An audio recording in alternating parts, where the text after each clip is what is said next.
పత్రిక 3:23 మన అందరికీ తెలుసు.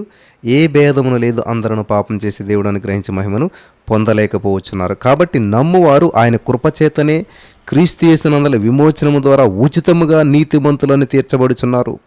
పూర్వము చేయబడిన పాపములను దేవుడు తన ఓరిమి వలన ఉపేక్షించినందున ఆయన తన నీతిని కనపరచవలనని క్రీస్తు యేసు రక్తమునందల విశ్వాసం ద్వారా ఆయనను కరుణాధారముగా బయలుపరచెను. దేవుడు ఇప్పటి కాలమందు తన నీతిని కనపరచు నిమిత్తము తాను నీతిమంతుడును యేసునందు విశ్వాసం గలవానని నీతిమంతునిగా తీర్చువాడునయుండుటకు ఆయన అలాగు చేశాను. కాబట్టి అతిశయ కారణం ఎక్కడ? అది కొట్టివేయబడును. ఎట్టి న్యాయమును బట్టి అది కొట్టివేయబడును. క్రియా న్యాయమును బట్టియా? కాదు, విశ్వాసమును బట్టియే. కాగా ధర్మశాస్త్ర సంబంధమైన క్రియలు లేకుండా విశ్వాసం వలన మనుషులు నీతిమంతులుగా తీర్చబడుచున్నారని ఎంచుచున్నాము. దేవుడు యూదులకు మాత్రమే దేవుడా? అన్యజనులకు దేవుడు కాదా? అవును, అన్యజనులకును దేవుడే. దేవుడు ఒకడే గనుక ఆయన సున్నతి గలవారిని విశ్వాసమూలముగాను, సున్నతి లేని వారిని విశ్వాసం ద్వారా నీతిమంతులుగా తీర్చును. విశ్వాసము ద్వారా ధర్మశాస్త్రం నిరర్ధకము చేయుచున్నామా? అట్లని రాదు, ధర్మశాస్త్రమును స్థిరపరచుచున్నాము. హల్లెలూయా. 4వ అధ్యాయంలోకి వచ్చేద్దాం ఈరోజు. కాబట్టి శరీర విషయమై మన మూల పురుషుడగు అబ్రహామునకేమి దొరికినని అందుము. అబ్రహాము క్రియల మూలంగా నీతిమంతుడని తీర్చబడిన ఎడల అతనికి అతిశయ కారణము కలుగును, కానీ అది దేవుని ఎదుట కలగదు. లేఖనమేమి చెప్పుచున్నది? అబ్రహాము దేవుని నమ్మెను, అది అతనికి నీతిగా ఎంచబడెను. స్తోత్రం దేవా. సర్వోన్నతుడా, ఈరోజు యొక్క వాక్యం ధ్యానిస్తుండగా నాతో మాతో మాట్లాడి ప్రతి వారికి వినగల చెవి, గ్రహించగల అనుగ్రహించమని నజరేయుడైన యేసుక్రీస్తు నామములో ప్రార్థించి నమ్మి పొందుకుని ఉన్నాం తండ్రి, ఆమెన్. ఇక్కడ గమనించదగ్గ విషయం ఏంటంటే ప్రియులరా, చాలా అద్భుతమైనటువంటి సత్యాన్ని పరిశుద్ధాత్మ దేవుడు మరి మనందరికీ కూడా తెలియజేస్తూ ఉన్నాడు. చాలా జాగ్రత్తగా మీరు వాక్యపు వెలుగులో నడిపించబడాలి. వాక్యపు సత్యాన్ని మీరంతా కూడా తెలుసుకోవాలని ప్రభు పేరట మాన చేస్తూ ఉన్నాను. అబ్రహాము దేవుడిని నమ్మాడంట, నీతిగా ఎంచబడ్డాడంట. నమ్మితే నీతిగా ఎంచబడుతున్నాడంట. నమ్మితే చాలు నీవు పొందుకుంటావు రక్షణ, యేసయ్య నామంలో శక్తి ఉన్నదయ్యా. హల్లెలూయా. కాబట్టి యేసయ్య నామంలో శక్తి ఉన్నది. జస్ట్ నమ్మితే చాలు, నమ్మితే విశ్వాసం ఉంచితే సరిపోతుందని చెప్పి ఇక్కడ పరిశుద్ధాత్మ దేవుడు చాలా స్పష్టంగా మనందరికీ తెలియజేస్తూ ఉన్నాడు. గమనించాలి. ఏం చేయాలంటే మనం నమ్మితే సరిపోతుందంట. నమ్మాలి. నమ్ముట నీవులంత నమ్మడానికి సమస్తము సాధ్యమే. నమ్మితే సరిపోతుందని చెప్పి ఇక్కడ దేవుని వాక్యం మనకు సెలవిస్తూ ఉన్నది. కాబట్టి ఈ రోజున మన జీవితాల్లో ఎన్నో సమస్యలు వచ్చాయి. సమస్యను నమ్ముతాం మనం. ఈ రోగాన్ని నమ్ముతాం. అమ్మో, ఈ రోగం వచ్చిన అందరూ చచ్చిపోతారంట. నమ్మేశావు నువ్వు, ఖచ్చితంగా పొందుకుంటావు. నీ నమ్మిక చెప్పిన నీకు జరుగునుగాక. ఇది సత్యం, మీరు గ్రహించాలి. మీరు ఏది నమ్ముతున్నారో అది పొందుకుంటారు. కాబట్టి ఇంతవరకు మనం నమ్మింది ఏంటంటే, గమనించాలి, మనం నమ్మింది ఏంటంట, ఈ రోగం వచ్చిన వాళ్ళు ఎవరు బ్రతకరు, కాబట్టి మనము బ్రతకం. ఈ సమస్య వచ్చిన వాళ్ళు ఎవరు జయించరు, మనము జయించం. యోబు గారిది అదే కదా సిస్టమ్. భయము. ఎక్కడ నా పిల్లలకి పాపం వచ్చేద్దో, శాపం వచ్చేద్దో, లేకపోతే ఇది వచ్చేద్దో, ఏమైపోతారో. ఆయన ఎలాగైతే భయపడ్డాడో అదే ఆయన జీవితంలో సంభవించినట్లుగా మనం ఇక్కడ చూస్తూ ఉన్నాం ప్రియులారా. గమనిస్తున్నారా? దేనికైతే ఆయన భయపడ్డాడో అదే ఆయన జీవితంలో సంభవించిందంట. కాబట్టి ఈ రోజున మనలో చాలామంది ఏం చేస్తూ ఉన్నారంటే, నమ్ముతున్నారు. దేన్ని నమ్మకూడదో దాన్ని నమ్ముతున్నారు, దేన్ని నమ్మాలో దాన్ని నమ్మట్లేదు. వింటున్నారా? దేవుని నమ్మాలి. దేవుడు సర్వశక్తిమంతుడు, ఆయనకు అసాధ్యమైనది ఏమీ లేదు. ఆయన సమస్తము చేయగలుగుతాడు. ఆయన చేసే ప్రతి కార్యము కూడా చాలా అద్భుతము, ఆశ్చర్యము. మృతులను సజీవులుగా చేస్తాడు, రోమా 4:17 ప్రకారం. ఉన్నది లేనట్టుగాను, లేనిది ఉన్నట్టుగా చేసేటువంటి దేవుడు మనకన్నీ తెలుసు. కానీ మన నమ్మకం కాస్త దేని మీదకి వెళ్ళిపోతుందంటే, సమస్యను నమ్మేస్తూ ఉన్నాం. సమస్య మనల్ని జయించేస్తుంది, సమస్య మనల్ని జయిస్తుంది అనేటువంటి ఉద్దేశంతో సమస్యలు మనం హెచ్చిస్తూ ఉన్నాం. కాబట్టి ఈ రోజున మన జీవితాల్లో సరైనటువంటి ఫలితాలు మనం చూడలేకపోతున్నాం. వింటున్నారా? సమస్యలు మనల్ని జయించేస్తూ ఉన్నాయి. కారణం ఏంటంటే మనం అవకాశం ఇస్తూ ఉన్నాం. హల్లెలూయా. సమస్యలు మనల్ని జయించేస్తూ ఉన్నాయి. కారణం ఏంటంటే మనం అవకాశం ఇస్తూ ఉన్నాం. ఇక్కడ మనం చూసినట్లయితే చాలా అద్భుతమైన విషయాలు దేవుడు తెలియజేస్తూ ఉన్నాడు. శరీర విషయమైనటువంటి మూల పురుషుడు అబ్రహాముకి ఏమి దొరికెను? అబ్రహాము క్రియల మూలంగా నీతిమంతుడని తీర్చబడిన యెడల అతనికి అతిశయ కారణం కలుగును. వాడు మంచి పని చేశాడండి, మంచిగా జీవించాడండి, నీతిగా ఉన్నాడండి, తప్పు చేయలేదండి, కాబట్టి నీతిమంతుడంటే అది అతిశయం, అంటే గర్వించదగ్గ విషయం అనమాట. కానీ అది లేదంటే అతిశయించడానికి ఏమీ లేదు. ఎలాగంటండి? లేఖనమేమి చెప్పుచున్నది? అబ్రహాము దేవుని నమ్మెను, అది అతనికి నీతిగా ఎంచబడును. పనిచేయు వానికి జీతం రుణమే కానీ దానమని ఎంచబడదు. పనిచేసేటువంటి వాడికి జీతం ఇస్తుంది రుణం. ఒక వ్యక్తి నీకు పని చేస్తాడంటే నువ్వు జీతం ఇవ్వాలి, రుణపడిపోతున్నావు నువ్వు. నేను చాలామంది దగ్గర పని చేస్తుంటాను, కొంతమంది నాకు జీతం ఇవ్వరు. చిన్నప్పటి నుంచి అంతే, రోజంతా కష్టపడి పని చేసేవాడిని, డబ్బులు ఇచ్చేవారు కదా. ఇప్పటికీ నాకు రుణస్తులే చాలామంది, వాళ్ళు నాకు రుణపడి ఉన్నారు. ఇంకా చాలామంది ఇప్పటికీ పని చేసినోడికి జీతం నువ్వేమి ఊరికి ఇవ్వట్లేదు, ఇస్తాను కదా కంగారు పడతావు అని చెప్పి అంటుంటారు చాలామంది. కాబట్టి ఒక వ్యక్తి మనకి ఏదైనా పని చేసినప్పుడు మనం ఇచ్చేది జీతము అదేమిటో రుణమే, అదేది ఊరికి ఇవ్వట్లేదు మనం. ఇది చెప్తున్నాడు అనమాట. దానం కాదంటండి, అది దానం చేయట్లేదు మనం. వాడు పని చేశాడు కాబట్టి పనివాడు జీతానికి పాత్రుడు. కాబట్టి నువ్వు నీతి క్రియలు చేసి నీతిమంతుడిగా అవుతే అదేమి కాదు. ఇక్కడ మరి ఏం చేశారంటే ఇలా నమ్మాడు, నీతిమంతుడిగా ఎంచబడ్డాడు. నమ్మాడు, చేసిందేమీ లేదు, జస్ట్ బిలీవ్. ఈ రోజున దేవుడు ఇదే చెప్తున్నాడు. యేసుప్రభువు నమ్ముకున్నామండి అంటాం, కానీ నమ్మకంగా జీవించాం. యేసుక్రీస్తు ప్రభువుని అందరూ నమ్ముకుంటారు, కొందరే నమ్మకంగా జీవిస్తారు. నువ్వు అందరిలో ఒకడువా, కొందరువా? నువ్వు నమ్ముకున్నటువంటి వ్యక్తివా, నమ్మకంగా జీవించే వ్యక్తివా? పిలువబడిన వారు అనేక మంది, యేసుప్రభువుని నమ్ముకున్న వారు అనేక మంది, ఏర్పరచబడిన వారు కొందరే, నమ్మకంగా జీవించేవారు కొందరే. కాబట్టి దేవునికి నమ్మకంగా జీవించేవారి లిస్టులో ఉన్నామా, నమ్ముకున్నవారి లిస్టులో ఉన్నామా? ఖచ్చితంగా నమ్ముకున్నవారి లిస్టులో ఉంటాం మనం అంతా కూడా. ఎందుకంటే నమ్ముతాం. ఏం నమ్ముతాం? దేవుడిని నమ్ముకున్నాం, కానీ ఈ సమస్య నుంచి మనం బయటపడము. ఈ సమస్య పెద్దదే. చూసారా, నువ్వు దేవుడిని నమ్మితే దేవుడు గొప్పవాడు అనాలి, కానీ నాకు చాలా పెద్ద సమస్య ఉందండి, చాలా సమస్యలు ఇరుక్కుపోయానండి, చాలా అప్పులు ఇరుక్కుపోయానండి, చాలా గందరగోళంలో ఉన్నానండి, చాలా సంవత్సరాలకి ఈ సమస్యను ఫేస్ చేస్తున్నానండి. ఓకే, తెలుసు కదా నీకు, అది దేవుడికి తెలుసు ఆల్రెడీ నువ్వు ఏ సమస్యలో ఉన్నావు. దేవుడు కూడా ఎదురు చూస్తున్నాడు నేను చాలా సంవత్సరాలు బట్టి నేను విడిపించాలని, కానీ నువ్వు అవకాశం ఇవ్వట్లేదు. ఏం చేస్తున్నావు? అమ్మో నా సమస్య పెద్దది, చాలా పెద్ద సమస్యలో ఉన్నాను, చాలా ఇరుకులో ఉన్నాను, ఇబ్బందిలో ఉన్నాను, కానీ నేను యేసయ్యలో ఉన్నాను. ఐ యామ్ ఇన్ క్రీస్తు, నేను క్రీస్తులో ఉన్నాను. ఎవడని క్రీస్తులో ఉన్నవాడు నూతన సృష్టి అంట మానేసేసి నేను ఇంకా పాత సృష్టినే, పాత మనిషినే, అప్పు మనిషినే, జబ్బు మనిషినే, చింత మనిషినే. కాబట్టి ఎప్పుడైతే నువ్వు దేవునిలోనికి వచ్చావో, యేసుక్రీస్తు ప్రభువుని అంగీకరించావో, యేసు ప్రభువుని నమ్మావో, నీ అప్పు, నీ చింత, నీ బాధ అన్నీ కూడా ఎంపిపోయి దేవుని మీదకి మోపబడ్డాయి, దేవుని మీదకి ఆరోపించబడ్డాయి. కాబట్టి నీకున్న ప్రతి సమస్యను ఆయన తీసుకుంటాడు, ఆయన దాన్ని హ్యాండ్ ఓవర్ చేసుకుంటాడు, ఆయన వెల చెల్లిస్తాడు. అలాంటి వెల చెల్లించేశాడు 2000 సంవత్సరాల క్రితమే. ఈ మధ్యన కొన్ని వీడియో చూస్తుంటే ఆశ్చర్యం వేస్తుంది. మనుషులు బ్రతుకుండగానే వాళ్ళ సమాధిని వాళ్ళే మంచిగా అందంగా చక్కగా నిర్మించుకుంటూ ఉన్నారు. ఇప్పుడే కాదు ఈ సిస్టమ్, ఎప్పుడుంది? యేసుక్రీస్తు ప్రభువు టైంలో యేసు ప్రభువు ఉన్న సమాధి యేసు ప్రభువు కాదు, అది బాగా డబ్బు ఉన్నటువంటి ఆయన సమాధిని తొలిచిపెట్టుకున్నాడు అంటండి. దేవునికి స్తోత్రం కలుగును గాక. ఈ సత్యాన్ని మీరు గ్రహించాలి. కాబట్టి ఈ రోజున నమ్ముతున్న దేవుని, యేసుప్రభువుని నమ్మనండి. నమ్మటం అంటే చర్చికి వెళ్తాం కాదు, నమ్మటం అంటే బైబిల్ పట్టుకోవడం కాదు, నమ్మడం అంటే వాక్యం చదవడం కాదు, నమ్మడం అంటే వేసే తండ్రి ఈ రోజు అంతా కాపాడు, థ్యాంక్ యూ చేసి వందనాలు వేసే ఆమెన్ అని ప్రార్థన చేసి పడుకోవటం కాదు. ఇది కాదు, ఇది రొటీన్, ఇది కాదు నమ్మకం అంటే. వింటున్నారా? యేసుప్రభువు వారు పేతురుని అడిగితే, పేతురు నీవు నన్ను ప్రేమిస్తున్నావు? ప్రేమిస్తున్నాను. పేతురు నన్ను ప్రేమిస్తున్నాను. పేతురు ప్రేమిస్తున్నాను నీకు తెలుసు కదా. చూసారా ఏమైపోయింది? ఒక్క పని 2-3 సార్లు ఐదులోకి చిరాకు వచ్చేసింది, తొందరపడతనం వచ్చేసింది. కాబట్టి ప్రేమిస్తున్నామంటే ఏంటంటే మార్పులు ఉండకూడదు. ప్రేమ దీర్ఘకాలం సహించాలి. ఎక్కడ సహించున్నాం? మరి దేవుని ప్రేమిస్తున్నాం అంటావు, ప్రార్థన చేస్తున్నా, ఏం జరగట్లేదు, అందరికి జరుగుతుంది, నాకు జరగట్లేదు, అందరి జీవితంలో కార్యాలు జరుగుతుంది, నా జీవితంలో జరగట్లేదు. ఏమైపోయింది? నీకు సహనం కోల్పోయావు. దేవుని పట్ల ఒక నిర్లిప్తత వచ్చేసింది, ఒక అనాసక్తి వచ్చేసింది. ఎందుకని దేవుడు ఏం చేయట్లేదు అనేటువంటి ఒక చింత, బాధ మనిషిని నిలబడి చేస్తూ ఉంది. ఇది గమనించాలి మీరంతా కూడా. వింటున్నారా? ఒక చింత, ఒక సమస్య, ఒక బాధ, ఒక వేదన మనిషిని ఏలుబడి చేస్తూ ఉన్నది.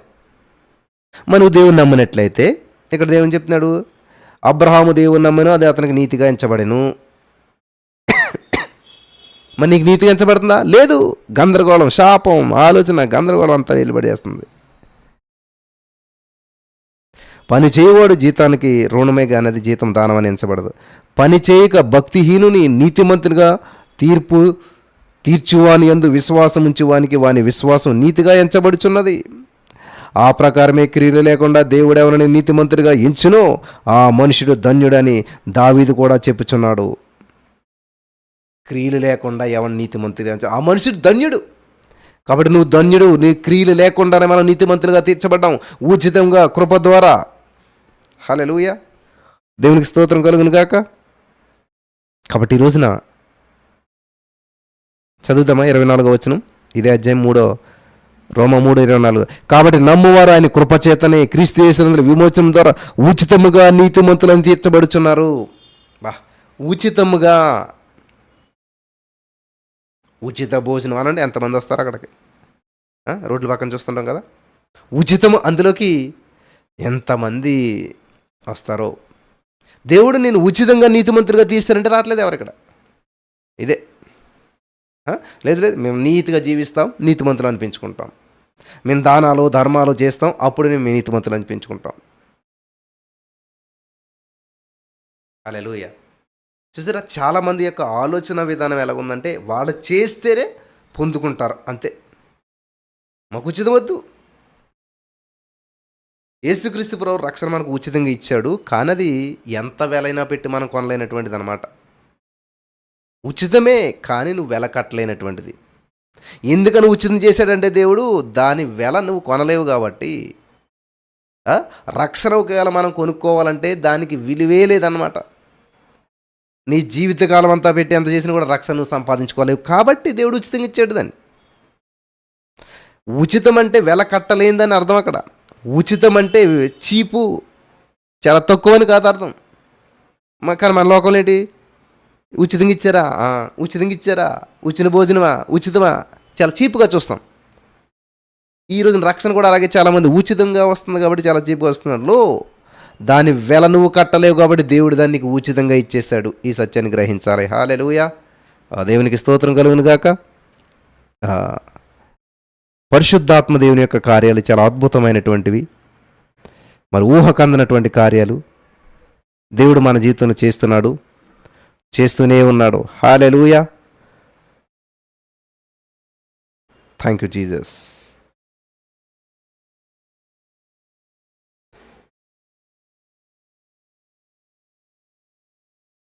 నా ప్రియమైనటువంటి సహోదరి స్నేహితులారా, గమనించాలి, ఇది చాలా అద్భుతమైనటువంటి విషయం. పరిశుద్ధాత్మ దేవుని యొక్క కార్యం నీ జీవితంలో నా జీవితంలో ప్రత్యేకంగా చేస్తున్నాడు ప్రభు. దేవుడికి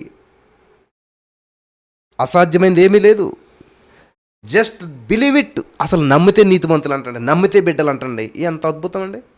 యోహాను 1:12 ప్రకారం ఎందరో ఆయన విశ్వాసం ఉంచారు వాళ్ళకి బిడ్డలయ్యే అధికారం ఇస్తాను అంటున్నాడు. బిడ్డలయ్యటం అధికారం. అసలు అథారిటీ అంటే ఏంటండి? ఈ రోజున రాజకీయ నాయకులు చూడండి, 5 సంవత్సరాలు వెయిట్ చేస్తారు అధికారం కొరకు, 5 సంవత్సరాలు కష్టపడతారు, పాదయాత్రలు చేస్తారు. ఎంతో చేస్తే అధికారం వస్తుంది, ఎంతమంది ప్రజలు ఓటేస్తే అధికారం వస్తుంది. అటువంటి అధికారం ఉరిగినిచ్చేస్తున్నాడు దేవుడు. ఎటువంటి అధికారం? ఈ సర్వ సృష్టికే సృష్టికర్త అనేటువంటి దేవుని కుమారులు అగటానికి. నేను నోటి మాటలు చెప్తున్నాను అనుకుంటారు కదా మీరు చాలామంది. ఇది చూపించాలి మీకు, చూడాలి అసలు దేవుడు ఎంత అద్భుతాలు మనకు చేస్తున్నాడో, దేవుడు ఎంత అద్భుతమైన కార్యాలు మనకు చేస్తున్నాడు అనేటువంటిది మీరు జాగ్రత్తగా గమనించాలి. యోహాను సువార్త 1:12 మనం చదివినట్లయితే అక్కడ ఏమన్నది? తనను ఎందరు అంగీకరించారో వారందరికీ. దేవుడు లాంగ్వేజ్ ఎలా ఉంటుందో తెలుసా? యూనివర్స్గా ఉంటుంది అనమాట. అంటే మొత్తం ప్రపంచంలో ఉన్న ప్రతి వారికి సంబంధించినటువంటిదిగా ఉంటుంది, ఒక్కరికి ఇద్దరు కానీ కాదు. ఎందరు అంగీకరించారో అంటే అంగీకారం అనేటువంటి దేవుని మీద ఇది ఆధారపడి, నీ మీద ఆధారపడి ఉంది. నువ్వు అంగీకరిస్తే నీకు వర్తిస్తుంది, అంగీకరించకపోతే నీకు వర్తించదు. ఎందరు అంగీకరించారో వారందరికీ, అనగా తన నామందు విశ్వాసం ఉంచిన వారందరికీ దేవుని పిల్లలగుటకు ఆయన అధికారం అనుగ్రహించేశాడు. అనుగ్రహిస్తాను అంటలేదు, అనుగ్రహించేశాడు. జస్ట్ నువ్వు యాక్సెప్ట్. దేవుడిది ఇవ్వాల్సింది దేవుడి వైపు నుంచి ఆర్డర్ పాస్ అయిపోయింది, ఆర్డర్ జారీ అయిపోయింది. దేవుడిలో లోపం లేదు, ఇంకా దేవుడి పని అయిపోయింది. ఇంకా దేవుడి పని అయిపోయిందంటే పని అయిపోయింది, పనికిరానుడు అని కాదు అక్కడ. దేవుడు చేయవలసింది చేసేసాడు, నీ వంతు నువ్వు చేయవలసింది ఉంది. హల్లెలూయా. నీకు ఎవరో గిఫ్ట్ పంపిస్తూ ఉన్నారో, ఆర్డర్ ప్లేస్ చేస్తారు, అమెజాన్లో పేస్ట్ అయిపోయింది, అమెజాన్లో వచ్చేసింది, నీ ఇంటి దగ్గర వేస్ట్ చేస్తుంది. నువ్వేం చేయాలి? జస్ట్ రిసీవ్ చేసుకోవాలి సంతకం పెట్టి. నువ్వు కష్టపడింది లేదు, పే చేసింది లేదు, ఎవరో గిఫ్ట్ నీకు పంపించారు, కానీ అది నీ ఇంటికి వచ్చిందా? రాలేదు. దాన్ని వచ్చింది, నువ్వు రిసీవ్ చేసుకుంటే కానీ నీ దగ్గర రాదు అది. నువ్వు రిసీవ్ చేసుకుంటే కానీ ఇంట్లోకి రాదు అది. అలాగే ఈ రోజున దేవుడు నీకు చేయవలసింది, ఇవ్వవలసింది ప్రతిదీ సమస్తము సమకూర్చేశాడు. ఈ సత్యం తెలుసుకోవాలి. ఎలాగా? నమ్ముట, విశ్వాసం ద్వారా ఉచితముగా నీతిమంతులుగా తీర్చబడ్డారు మీరు. దేవునికి స్తోత్రం కలుగును గాక. ఎందరు అంగీకరించారో, ఎందరు అంగీకరించారో.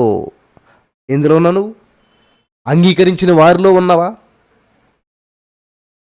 మనం దేవుని అంగీకరిస్తే, ఇప్పుడు ఒక పేద విధవరాలు, ఒక పేద ఆమె ఒక కోటీశ్వరుని అంగీకరించింది, వివాహం చేసుకుంది, పెళ్లి ప్రమాణాలు చేసింది. పెళ్లి ప్రమాణాలు చేసి వివాహం అని జరిగిన క్షణంలోనే ఈ పేదరాలు ఏమైపోయింది? ధనవంతురాలు అయిపోయింది, కోటీశ్వరాలు అయిపోయింది. హల్లెలూయా. వింటున్నారా? పేదరాలు కాస్త ఏమైపోయిందంటే కోటీశ్వరాలు అయిపోయింది. ఎలాగా? కష్టపడ్డదా? సంపాదించిందా? చెమటోడ్చిందా? రాత్రింపగలు నిద్ర లేకుండా పనిచేసిందా? లేదు. ఉచితముగా ఎప్పుడైతే ఆయన పెళ్లి చేసుకుందో ఆయన కోట్లన్నీమికి వారసరాలు అయిపోయింది, భార్య అయిపోయింది. అదే చెప్తున్నాడు దేవుడు, నన్ను నమ్ము బిడ్డ, నా యొక్క బిడ్డగా నీకు అర్హత ఇస్తున్నాను. ఇది ఇక్కడ ఉంది కదా, దేవుని పిల్లలకు కానీ అధికారం అనుగ్రహించేశాడు. హల్లెలూయా. అనుగ్రహించేశాడు, అనుగ్రహించెను. అంటే దేవుడు నీకు ఇచ్చిన అధికారం ఏంటంట? నువ్వు ఈ సర్వ సృష్టికర్త అయినటువంటి దేవుని బిడ్డవు. హల్లెలూయా. భూమి ఆకాశాన్ని సృష్టించిన దేవుని బిడ్డవు. ₹1,00,00,000 ఉన్నవాడు కొడుకు అయితేనే కోటీశ్వరుడు అనుకుంటుంటే, కోట్లు కోట్లు కోట్లు కోట్లు. ఈ భూగోళం, కొంత భూమి ఉంటే భూస్వామి అంటారు. అసలు భూగోళం ఉంటే ఏమంటారు? భూగోళం ఉన్న వ్యక్తికి నువ్వు కొడుకైతే ఆ భూగోళం నీదే కదా. మనం ఇలాగ ఆలోచించాం ఇప్పుడు కూడా. చిన్న ఉద్యోగం, ఈ ఉద్యోగం చేస్తే లైఫ్ సెటిల్ అయిపోద్ది, చింత లేకుండా జీవిస్తాను, ఈ అప్పు తీరిపోతే నా సమస్య సాల్వ్ అయిపోతుంది, వాళ్ళ టార్చర్ భరించలేకపోతున్నాను, దేవుడా ఈ 25 లక్షలు, 20 లక్షలు, 50 లక్షలు, ₹1,00,00,000 సాయం చేసే దేవుడా ఎలాగోలని ఇది ఇచ్చేసే, అమ్మయ్య నా జీవితం అయిపోయింది. చూసారా? మన చిన్న ఆలోచన ఇదంతా. నేనైతే చాలా చిన్న ఆలోచన ఇదంతా కూడా. వింటున్నారా? భూగోళాన్ని దేవుడు నీకు ఇస్తుంటే, భూగోళం వద్దు ప్రభా, ఏమొద్దు, భూమొద్దు, ఏమొద్దు. ఆ భూగోళంలో ఎక్కడో చిన్న మూలలో చిన్న నలుసు లాంటి నాకు ఇదిగో ఇంత సమస్య ఉంది. ఆ సమస్య నీకు చాలా పెద్దదిగా కనిపిస్తుంది నాకు, కాబట్టి నీకంటే పెద్దదిగా కనిపిస్తుంది సమస్య నాకు. ఆ సమస్య చాలు చేయి చాలు. నవ్వడా? భూగోళాన్ని ఆకాశంలో పెట్టాడు దేవుడు, భూగోళాన్ని శూన్యంలో పెట్టి ఇలా తిప్పాడు, బంతిలాగా తిరుగుతుంది అది. దానికి పైన కింద ఆధారం ఏమీ లేదు, ఆయన మాటే ఆధారం. ఆయన మాటను ఆధారం చేసుకుని తిరుగుతుంది భూమి. హల్లెలూయా. ఆ శూన్యంలో ఉండంటే ఉందండి భూమి. మనిషి మాత్రం దేవుడి స్వరూపంలో, దేవుడి పోలుగులు చేయబడిన మనిషి మాత్రం దేవుడి మాట వింటలేదు. చూసారా? దేవుడి మాట వింటలేదు. కాబట్టి ఈరోజు నీ మాటలు వింటున్న ప్రియమైనటువంటి సహోదరి స్నేహితులరా, దేవుడి సందులో ఉన్నాము, మనం వర్ధిల్లాలి, ఆశ్చర్యించబడాలి, అభివృద్ధి చెందాలి, అనేక మందికి దీవెనకరంగా ఉండాలి. నువ్వు దీవించబడటం మాత్రమే దేవుని ఉద్దేశం కాదు. నువ్వు ఇంకా బైబిల్ చదువుకుంటానే కూర్చుని, ఇంకా ప్రార్థన చేసుకుంటానే కూర్చుని, నేను బలపడాలి 50 వచ్చినా బలపడాలి, 60 వచ్చినా బలపడాలి, 80 వచ్చినా బలపడాలి, 100 వచ్చినా బలపడాలి. ఎస్, కరెక్టే, బలపడాలి. ఎందుకంటే నీ బలం లేకపోతే ఏం చేయలేవు. అలాగని చెప్పి ఇప్పుడు బలపడతానంటే కూర్చుంటే, ఇప్పుడు పిల్లలకి పాలు ఇస్తే బలపడతారు. 5 సంవత్సరాలు వచ్చిన పాలు ఇస్తుంది తల్లి, 10 సంవత్సరాలు వచ్చిన ఇస్తుంది తల్లి. No limit. ఒక టైం ఉంటుంది, పాలు తాగే వయసు దాకా పాలు తాగాలి. తర్వాత పెరిగన్నం తిన్నారు, తర్వాత లెవెల్స్ మారుతూ ఉంటుంటాయి, వయసు మారుతుంది, పరిణతి మారుతుంది, పనులు మారుతాయి. ఏం చేస్తాం? ఒక టైం వరకు పిల్లలకి వాళ్ళు వాష్రూమ్కి వెళ్ళి ఏమిళ్ళ మనం దగ్గరుండి కడిగి చేసి తీసుకొస్తాం. కొంచెం పెద్ద కొలిది నీకు నువ్వే కడుక్కో, కొంచెం పెద్ద గొలిగలిది నీకు నువ్వే స్నానం చేసుకో, కొంచెం పెద్ద గొలిగలిది నీకు నువ్వే బట్టలు వేసుకో. ప్రేమ లేదా? టైం లేదా? అన్నీ ఉన్నాయి. మరి ఎందుకని అలా చేస్తూ ఉన్నాం? చూసారా? వినాలి జాగ్రత్తగాను. కాబట్టి దేవుని యొక్క ఉద్దేశం ఏంటంటే నీకు నువ్వు డెవలప్ చెందటం మాత్రమే కాదు, నువ్వు అనేక మందికి దీవెనకరంగా ఉండాలి. ఏ స్టూడెంట్ కూడా జీవితకాలం కూర్చుని పాఠాలు నేర్చుకోవడం దేవుని ఉద్దేశం కాదు. ఆయన ఏం చేయాలి, మళ్ళీ స్టూడెంట్ కథ టీచర్ అవ్వాలి. అయితేనే అనేక మంది స్టూడెంట్స్ని తయారు చేస్తాడు. అలాగే ఈరోజు నీ జీవితంలో ఇంకా ఎప్పుడు నా అప్పు తీరితే బాగున్నా, అప్పు తీరితే బాగున్నా, ఎప్పుడు ఇదే బాధన అంటే ఇదే సమస్య అంటే ఇక్కడే ఉండిపోతావు నువ్వు. ఇంకా అప్పు తీర్చుకునేటువంటి సామర్థ్యం లేకుండా ఇంకా అక్కడే ఉండిపోవటమా? ఎందుకంటున్నావు అంటే మన దేవుడు ఎంత గొప్పవాడో తెలియట్లేదు కాబట్టి. అప్పు ఎంత గొప్పదో నీకు తెలుసు, అప్పు ఎటువంటిదో నీకు తెలుసు. అప్పు జోలికి వెళ్ళకూడదు. అప్పుకు భయపడుతున్నావు కానీ దేవునికి భయపడతలేదు. అప్పు ఇచ్చిన వానికి భయపడుతున్నావు కానీ దేవునికి భయపడతలేదు.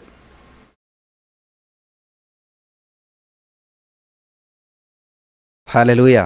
చెప్పు ఈరోజు నీ అప్పుతోటి చెప్పు, నీ సమస్యతోటి చెప్పు, నీ రోగంతో చెప్పు, నీకున్న బంధకాలతో, నీ గుడ్రాలతనంతో, నీ నిరుద్యోగ సమస్యతో చెప్పు. నా దేవుడు ఎంత గొప్పవాడు తెలుసా? శూన్యంలోంచి సమస్తం చేశాడు నా దేవుడు. అదే ప్లేస్లో రాత్రంతా కష్టపడ్డాడు పేతురికి, ఒక చేప పట్టలేనటువంటి పేతురికి అదే బోటు, అదే ప్లేస్, అదే ఏరియా తీసుకెళ్ళి విస్తారమైన చేపలు పట్టించాడు దేవుడు. లేనిది ఉన్నట్టుగా పిలిచేటువంటి వాడు దేవుడు, మన దేవుడు. హల్లెలూయా. దేవునికి స్తోత్రం కలుగును గాక. కాబట్టి జీవితం అంటే ఏదో క్రైస్తవ జీవితం అంటే రొటీన్ గాను ప్రతిరోజు మెసేజ్ వినటం, ప్రతిరోజు లైవ్లో గడపడం, ప్రతిరోజు ప్రార్థన చేయటం, ప్రతిరోజు స్తుతులు చెప్పేసేయటం, అమ్మాయి నన్ను ముక్కుబడి తీరిపోయింది, నా పని అయిపోయింది, థ్యాంక్ గాడ్, పడుకోవటం, లేవటం, తినటం, ఇది కాదు. ఖచ్చితంగా ఏదో చేంజ్ ఉండాలా, ఖచ్చితంగా మార్పులు సంభవించాలి. గతంలో నీ చెయ్యి ఎలా ఉందేమో ఇప్పుడు ఎలా ఉండాలి, నీ చెయ్యి నువ్వు ఇచ్చే చేయిగా ఉండాలి, పెట్టే చేయిగా ఉండాలి, 10 మందికి ఉపయోగపడే చేయిగా ఉండాలి. అంతేగాని 10 మంది సహాయం చేస్తారని చూసే చేయిగా ఉండకూడదు. ఇంకా 10 మంది వైపు చూసేలా ఉండకూడదు, 10 మంది నీ వైపు చూసేలా ఉండాలి. హల్లెలూయా. నువ్వు 10 మంది మీద ఆధారపడేలా ఉండకూడదు, నీ మీద 10 మంది ఆధారపడేలా ఉండాలి. 10 మంది నీ వైపు చూసేలా ఉండాలి, 10 మంది వైపు నువ్వు చూడటం కాదు. హల్లెలూయా, హల్లెలూయా. ఈ మధ్య నాకు ఎవరైనా ఫోన్ చేసి బ్రదర్ ఉద్యోగం లేదంటే దేవునికి స్తోత్రం అంటే, ఎందుకు తెలుసా? ఇంకా ఉద్యోగాలు వెతుకోవద్దు మీరు. ఉద్యోగం అంటే తిరగొద్దు. మరీ చేయాలి, ఉద్యోగం ఇచ్చేలా చేసినందుకు వందనాలు దేవని ప్రార్థించండి. హల్లెలూయా. ఉద్యోగం ఇచ్చే స్థితిలో నేను పెట్టినందుకు వందనాలు దేవా. ఆ కంపెనీలో జాబ్ ఇదేవని కాదు, నన్నే ఒక కంపెనీలో పెట్టేలా చేసినందుకు వందనాలు దేవా. సామర్థ్యం లేదా దేవుడికి? నిన్ను ఆశ్రయించలేడా దేవుడు? ఎబ్బేసి నా సరిహద్దులు విశాలపరచు దేవా అని ప్రార్థన చేసిన కాబట్టి విశాలపరిచాడు. నిన్ను దాటి దేవుడు ఏమి చేయలేడు. నీ యొక్క మనసును దాటి దేవుడు ఏం చేయలేడు. నువ్వు యాక్సెప్ట్ చేయకుండా దేవుడు ఏం చేయలేడు. హల్లెలూయా. నీ నమ్మిక చెప్పునా. చూసారా, నువ్వు ఎంత నమ్మితే అంతే. చిన్నగా నమ్ము, చిన్న ఉద్యోగం అంతే. నువ్వు నమ్ము, నేను కంపెనీ పెడతాను ఖచ్చితంగా, అనేక మందికి ఉద్యోగాలు ఇస్తాను దేవా. ఎంతకాలం ఉద్యోగం చేశాను, ఎన్నో శ్రమలు అనిపించాను, ఎంతో బాధలు అనిపించాను, నాకు ఇందులో మెలకువలు తెలిసాయి. కాబట్టి నేను అనేక మందిని తయారు చేస్తాను ప్రభు, అనేక మందికి ఉద్యోగం ఇచ్చే స్థితిలో నన్ను చేస్తావు. Thank you lord. ఎందుకు రావట్లేదు ఇట్లాంటి ఆలోచన? ఎప్పుడు కూడా ఏమంటారు, లేబర్ మెంటాలిటీ అనమాట. ఏంటి, పని చేసుకుంటున్నాం అంతే, చిన్న జీవితం. హల్లెలూయా. చాలామంది అన్నారు నీకు సంఘమే లేదు, మీటింగ్ పెడితే ఎవరు వస్తారని. అది చిన్న మనస్తత్వం అంటాను నేను. నువ్వు ముందు ఇవన్నీ పెట్టుకో, ఇది అన్ని చెయ్యి, ముందు ఇది చేసుకో, అది చేసుకో, అప్పుడు చెయ్యి పరిచర్య, అంతేగాని వెళ్ళిపోక ముందుకి.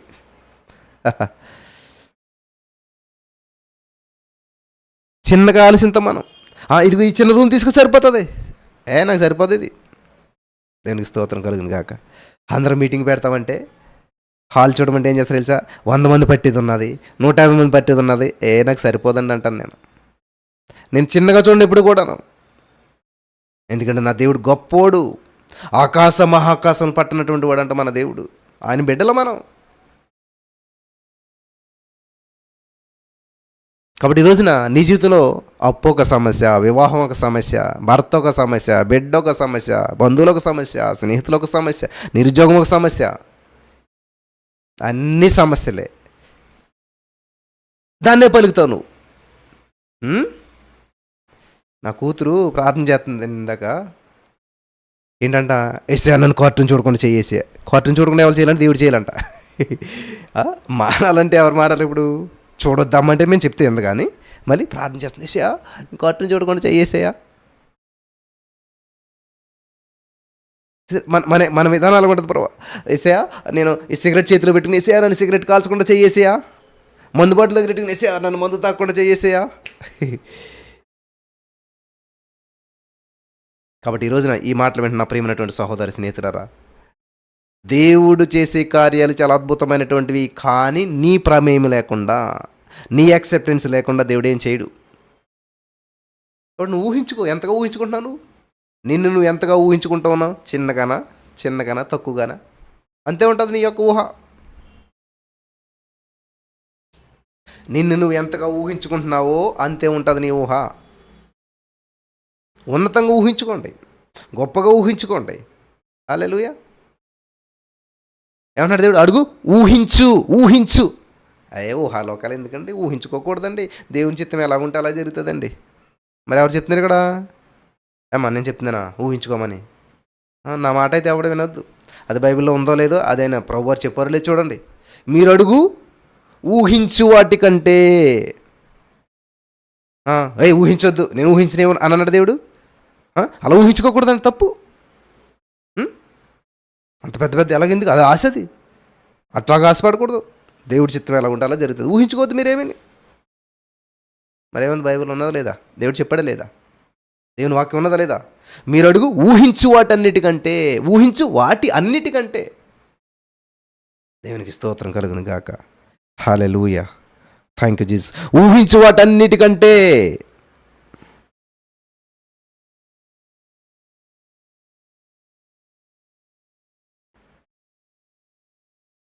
దేవునికి స్తోత్రం కలుగును గాక.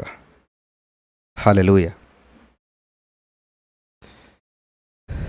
ఊహించు వాటన్నిటికంటే అద్భుతాలు చేసే దేవుడు మన దేవుడు. కాబట్టి ఈరోజు నీ మాటలు వింటున్న ప్రియమైనటువంటి సహోదరి స్నేహితులారా, ఊహించు, ఖచ్చితంగా దేవుడు అద్భుతం చేస్తాడు. ఊహించు, దేవుడు కార్యం చేస్తాడు. ఏం ఊహించాలి? లేదు ఉన్నట్టు ఊహించు, లేదు ఉన్నట్టు చూడు. చిత్రం కలిగి స్తుతించాలి దేవుడిని. స్తుతి స్తోత్రం. ఇది కాదు, ఏంటి నీ చిత్రం? అప్పుల్లో ఉన్న ఐశ్వర్యేంద్రుడిగా నిన్ను చూసుకో. నాకు సంఘం లేదా? నేను ఎవరికి తెలియదా? నేను అట్లా చూడను. నాకు సంఘం లేదు, నాకు ఎవరు తెలియదు, కానీ నేను అనేక లక్షల కోట్ల మందికి తెలిసినట్టుగా నన్ను నేను చూసుకుంటాను. హల్లెలూయా. నేను ఒక మీటింగ్ పెడితే ఆ హాలు పట్టజాలనంత జనాన్ని నేను చూస్తాను. నేను ఏదైతే చిత్రాన్ని చూస్తానో అది పొందుకుంటున్నాను. Hallelujah. That is the secret.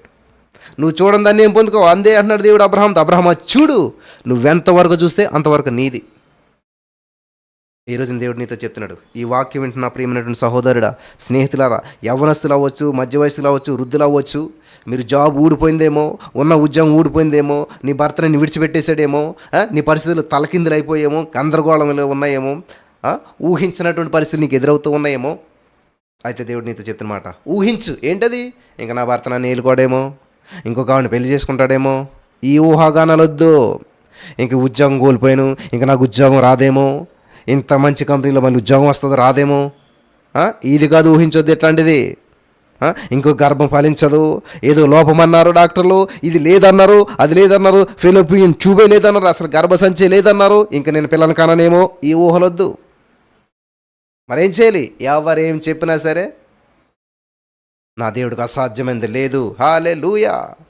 ఈ కంపెనీలో నన్ను ఉద్యోగం తీసేశారా? దేవునికి స్తోత్రం. నన్నే కంపెనీ పెట్టేటువంటి స్థితిలో దేవుడు నడిపిస్తున్నందుకు వందనాలు. Thank you Jesus. అలా ఊహించు, ఉన్నతంగా ఊహించు, గొప్పగా ఊహించు వాటికంటే. మీరు అడుగు, ఊహించు వాటికంటే గొప్ప కార్యాలు చేస్తున్నాడు దేవుడు. గొప్ప కార్యాలు అన్నాడు దేవుడు, తక్కువ అంటలేదు. ఊహకందని రీతిలో దేవుని కార్యాలు చేస్తానంటున్నాడు. కాబట్టి ఈరోజు నీ మాటలు వింటున్న ప్రియమైనటువంటి సహోదరి స్నేహితులారా, పరిశుద్ధాత్మ దేవుని కార్యాలు చాలా జాగ్రత్తగా వినాలని ప్రభు పేరిట చేస్తూ ఉన్నాను. అబ్రహాము దేవుని నమ్మిన నీతిగా ఎంచబడెను, ఆ ప్రకారమే క్రియలు లేకుండా దేవుడు ఎవరిని నీతిమంతుడుగా ఎంచును ఆ మనుషుడు ధన్యుడు అని చెప్పి దావీదు కూడా చెప్తున్నాడు. ఎలా అనగా, తన అతిక్రమములకు పరిహారము నొందినవాడు, తన పాపమునకు ప్రాయశ్చిత్తము నొందినవాడు ధన్యుడు. హల్లెలూయా. ఇది చాలా అద్భుతం. తన అతిక్రమములకు పరిహారము నొందినవాడు, తన పాపమునకు ప్రాయశ్చిత్తము నొందినవాడు ధన్యుడు. ప్రాయశ్చిత్తం అంటే ఏంటంటే చేసిన తప్పును సరిదిద్దుకోవటం అనమాట. నువ్వు చేసిన తప్పు సరిదిద్దుకోవడానికి చేయవలసిన పని ఏంటంటే ఒప్పుకోవడం. అతిక్రమలు దాచిపెట్టేవాడు ఒప్పుకొనడు, వర్ధిల్లడు వాటిని ఒప్పుకొని విడిచిపెట్టేవాడు కనికరం పొందుతాడంట. ఒప్పుకుంటే చాలు, కప్పుకోవద్దు, విప్పుకో. హల్లెలూయా. విప్పితే బయటపడుతుంది, కప్పుకుంటే కనుమరుగైపోతుంది. కాబట్టి నీ యొక్క దోషాలు, అతిక్రమాలు, తప్పిదాలు, ప్రభా ఇంతకాలం దశంభాగం వెళ్ళదు, ఓకే సరే, కనీసం ఇప్పుడు నుంచి ఇవ్వడం ప్రారంభించు. ఇంతకాలం దేవుని సన్నిధిలో గడపలేదు, ఇంతకాలం దేవుని సన్నిధిలో లేగలేదు, ఇంతకాలం స్తుతించలేదు, ఇంతకాలం ఎర్లీ మనకు లేచి అలవాట్లేదు. ఓకే, దాని గురించి ఆలోచించి సమయాన్ని వేస్ట్ చేసుకోవద్దు. దాని గురించి ఆలోచించి మనసు బాధ పెట్టుకోవద్దు. ఇది ఇంతవరకు ఇంతమందితో తిరిగా, నేను ఇంతమంది విషయాలు మోసం చేశాను, ఇంతమందికి అన్యాయం చేశాను, ఇంతమంది దగ్గర డబ్బులు ఇచ్చిన ఇది చేశాను, అది చేశాను. ఓకే, అయిపోయింది కదా. 5 భర్తలతో తిరిగినటువంటి ఆవిడని ఏమంటున్నాడు దేవుడు? సరే అమ్మా, ఉన్నవాడు కూడా నీ భర్త కాదులే, వదిలేసేయి, అది సమాధి చేసేయి, అక్కడితో విడిచిపెట్టేసేసేయి. మరేం చేయాలి? న్యూ లైఫ్ స్టార్ట్ చేయి. ఇప్పుడు ప్రారంభించు. ఇప్పటి నుంచి నువ్వు సువార్థికురాలు, ఇప్పటి నుంచి నువ్వు పరిశుద్ధురాలు. నేనంతా కడిగేస్తున్నానులే, నేనంతా కొట్టేస్తున్నానులే. హల్లెలూయా. ఏమంటున్నాడంటే ఇక్కడ ప్రభు, ఇక్కడ తన అతిక్రమలకు పరిహారం నొందినవాడు, తన పాపములకు ప్రాయశ్చిత్తం నొందినవాడు ధన్యుడు. నువ్వు ఇప్పుడు ధన్యురాలు. నీ యొక్క అతిక్రమలకు పరిహరించబడ్డాయి. నీ అతిక్రమలన్నీ కూడా పరిహరించేసేసాను, సమాధి చేసేసాను. లోకం దృష్టిలో నువ్వు వ్యభిచారు నేను సమాధి చేశాను అంటున్నాడు దేవుడు. దేవునికి స్తోత్రం కలుగును గాక. హల్లెలూయా. వింటున్నారా? సమాధి చేసేసాను. ఇంకా దాని గురించి ఆలోచించవద్దు. నువ్వు ఆలోచించవలసింది దేవుని పని చేయి, దేవుని కనపరచు, దేవుని స్తుతించు. హల్లెలూయా, హల్లెలూయా, హల్లెలూయా. దేవునికి మహిమ కలుగును గాక. నా ప్రియమైనటువంటి సహోదరి స్నేహితులారు, చాలా అద్భుతమైనటువంటి వర్తమానం ఇది. జాగ్రత్తగా వినాలి. జీవితాలు మరి మార్చబడేటువంటి సమయం ఇది. జీవితాలు కట్టుకునేటువంటి సమయం.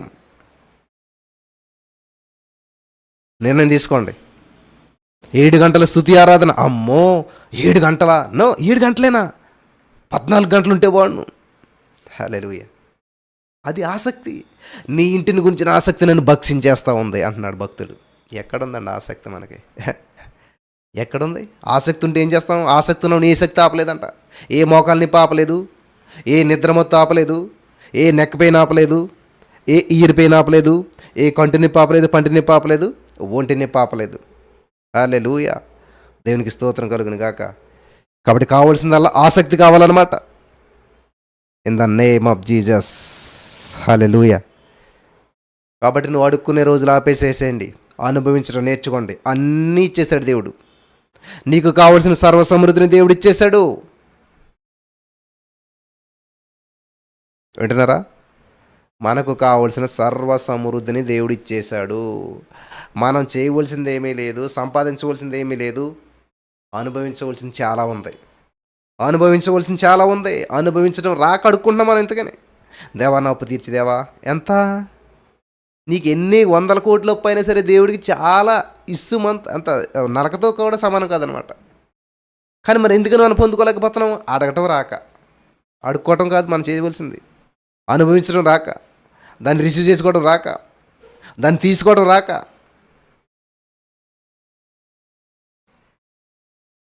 మనం ఏం చేస్తాం? లాక్కోవడానికి ప్రయత్నం చేస్తాం. దేవా లాక్కో రాదేవా చేయదేవా ఇదేవా.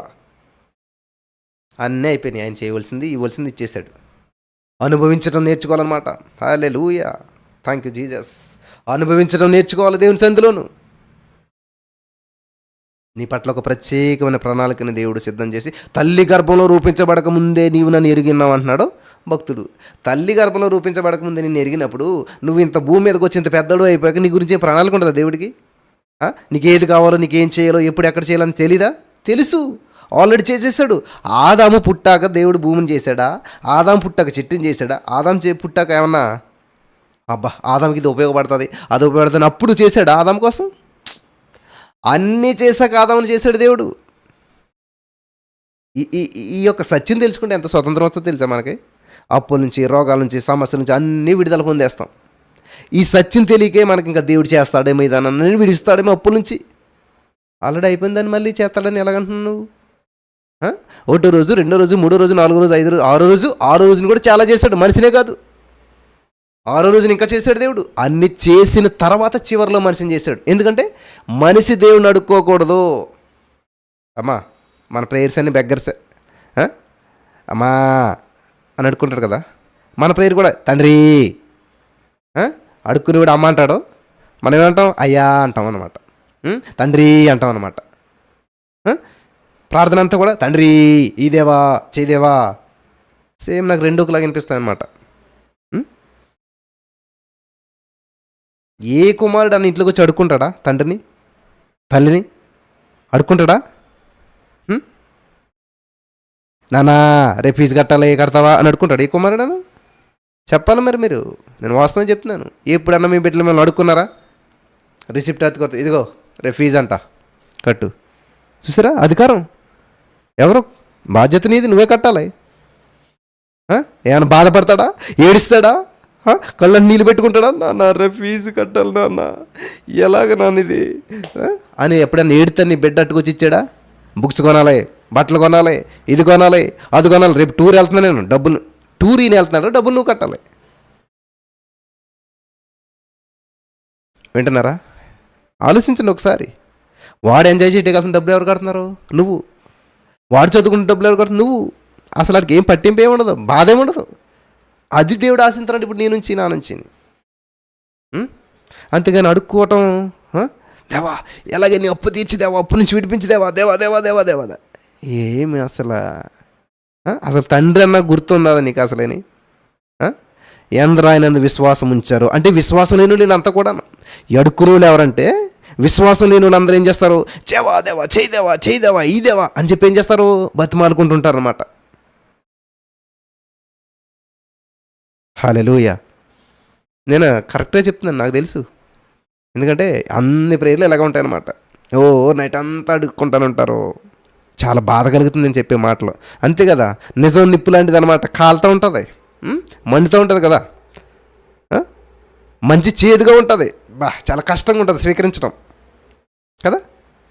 అందుకే ట్యాబ్లెట్లకి ఏం చేస్తారు? ట్యాబ్లెట్లు చేదుగా ఉంటాయని చెప్పి ప్రతి ట్యాబ్లెట్లకి పైన కోటింగ్ వస్తుంది. అర్థమవుతుందా?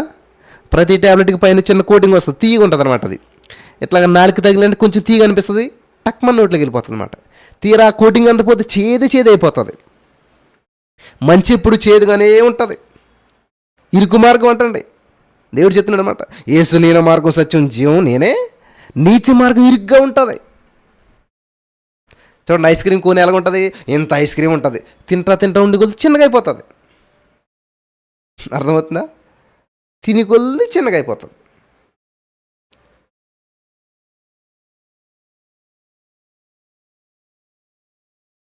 దాన్ని రివర్స్లో చూడండి, కింద నుంచి తింటా వెళ్ళండి, తిని కొద్ది పెద్దగా అవుతుంది అనమాట, పైకి వెళ్ళి కొద్ది. కాబట్టి ఈ లోకం ఇప్పుడు ప్రజెంట్ విశాలంగా ఉంటుంది అనమాట, వెళ్ళి కొద్ది ఇరుకైపోతుంది, ఉండగుండగా ఇరుకైపోతుంది అనమాట. కానీ దేవుని మార్గం ఎలా ఉంటుంది? చాలా ఇరుగ్గా ఉంటుంది, వెళ్ళి కొద్ది విశాలం అవుతుంది. Thank you Jesus, thank you Jesus. ఈరోజున ఆలోచించిన మైండ్ పెట్టి ఒకసారి ఎలాగుందో మన ప్రార్థన అసలేని. ఎందుకు బ్రదర్ అందరికి అద్భుతాలు జరిగిపోతుంది, నాకు జరగట్లేదు? వాళ్ళ సత్యం తెలుసుకున్నారు కాబట్టి స్వాతంత్రం వచ్చేసింది వాళ్ళకి. నా లాంగ్వేజ్ కొంచెం డిఫరెంట్గా ఉండొచ్చు, మాది గోదావరి కాబట్టి చాలామందికి ఇక్కడ లాంగ్వేజ్ కాదు, కానీ మీరు పట్టించుకోవాల్సింది సత్యం పట్టించుకోండి, కావాల్సిన విషయాన్ని తీసుకోండి, అర్థం చేసుకోవడానికి ప్రయత్నించండి. అసలైన విషయం ఏంటి, మనకు కావాల్సింది ఏంటి, ఎందుకని మనం ఎంత ప్రార్థన చేసినా కూడా ఇక్కడే ఉండిపోతున్నాం, ఇదే జీవితం. నేను చాలాసార్లు చెప్పాను ప్రియులారా, 200 రూపాయలతో హైదరాబాద్ వచ్చాను నేను, 200 రూపీస్ తోటి. చిన్న థింకింగ్, చిన్న ఉద్యోగం ఇస్తానన్నా 2000 రూపాయల నెలకే. దేవునికి స్తోత్రం. చూసారా జీవితం ఎలా ఉంటుందో, ఎంత చిన్నగా ఆలోచించాం మనం అసలైన. థ్యాంక్ గాడ్ 2000 రూపాయలు. ఎందుకంటే అప్పటికెక్కడో 1500కు జాబ్ చేస్తున్నాను నేను. 1500 కంటే 2000 ఎక్కువ కదా, వచ్చేసాను. చూసారా ఎట్లా ఉంటుంది మనిషి ఆలోచన విధానం.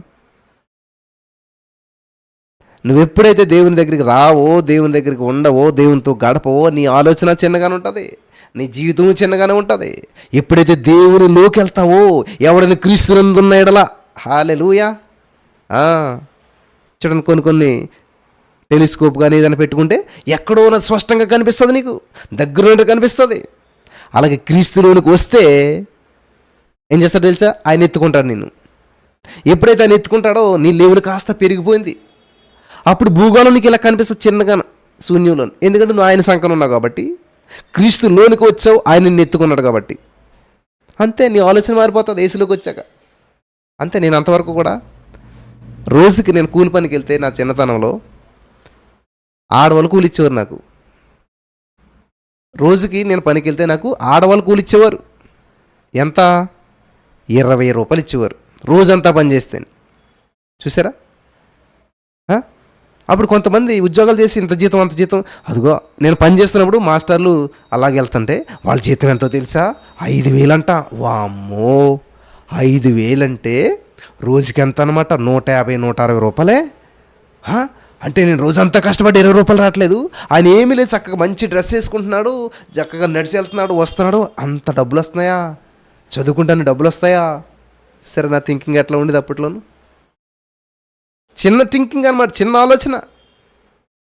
ఎప్పుడైతే యేసుక్రీస్తులోనికి వచ్చామో, ఎప్పుడైతే యేసు ప్రభువుని అంగీకరించామో, ఆలోచన మొత్తం మారిపోయింది. హల్లెలూయా. అసలు మన తండ్రి ఎవరండి? సర్వశక్తిమంతుడు, భూగోళాన్ని సృష్టించినడు ఆయనే. ఆ భూమి మనకిచ్చేసాడు ఆయన. బెస్ట్ రిచెస్ట్ పర్సన్ ఎవరు భూమి మీద? ఆదాము. ఎందుకంటే భూగోళం అయింది. భూగోళం మొత్తం ఆదాము పేరునుంది. ఆదాముకి ఇచ్చేసాడు దేవుడు. నిండించు, ఏలుబడి చేసుకో.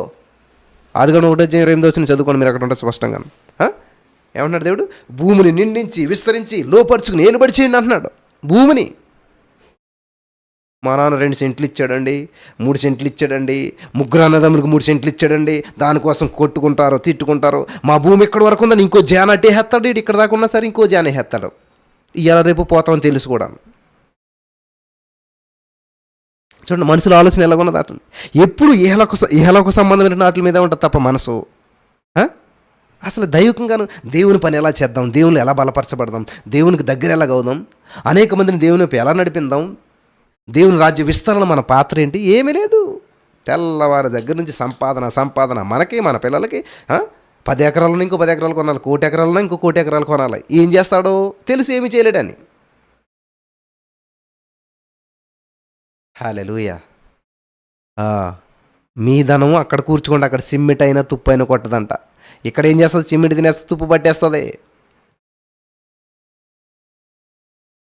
ఆస్తిపరులు అవటం తప్పేమీ కాదు, కానీ ఆస్తిపరుల కంటే ప్రార్థనాపరులు గొప్పవాళ్ళు.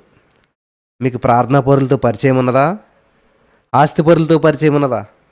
హల్లెలూయా. ల్యాండ్ లార్డ్స్ అంటారు. ప్రేయర్ లార్డ్స్ కావాలి ఇక్కడ, ల్యాండ్ లార్డ్ కాదు. నీకు ఎన్ని ఎకరాలు ఉన్నా కానీ ఏది నీ ఎంట రాదు. హల్లెలూయా. కాబట్టి ఈరోజు నుంచి మార్చుకోండి, మనసును మార్చుకోండి, దేవునికి దగ్గరగా జీవించండి, దేవుని మహింపరచండి. హల్లెలూయా. దేవునికి స్తోత్రం కలుగును గాక.